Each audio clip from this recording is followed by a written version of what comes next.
Ang galing naman ng hack na yun mga ka-viewers. Kapag pala yung bond paper may nakadikit na tape tapos tinanggal mo, mapupunit siya. Pero kapag yung bond paper na may nakadikit na tape, in-stretch mo siya, kapag hinatak mo siya mga ka-viewers, hindi mapupunit or matanggal yung mga sulat dun sa coupon bond.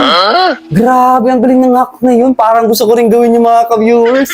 Kaya mga ka-viewers, kumuha ako ng dalawang bond paper na may parehas na sulat. Tapos, syempre, meron tayong tape dito. Tatry natin mga ka-viewers yung dalawang test na yun mga ka-viewers. Tapos, tingnan natin kung totoo nga talaga yun. Yan. Tanggalan muna natin siya ng tape dito. Lagyan muna natin siya ng tape.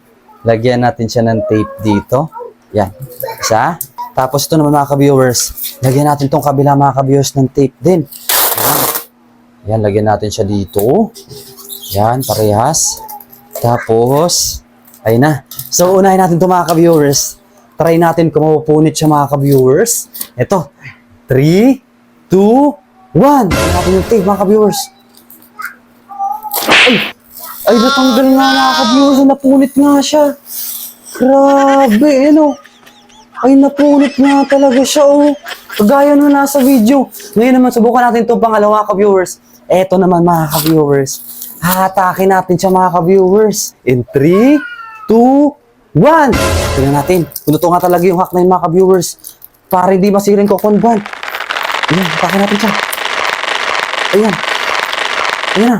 Uy! Grabe! Natanggal nga mga ka-viewers yung bond paper. Tapos hindi siya nasira. Di natanggal yung mga sulat. Ay! Meron pa na itong personal information ko. Ano ba yun? Grabe! Totoo nga mga ka-viewers. Oh. Nung binata ko siya, hindi siya napunit kagaya nito. Wow! Grabe, gawin nyo nito mga ka-viewers. Pero, huwag nyo gagawin sa bahay nyo. Gawin nyo sa bahay ng kaibigan nyo.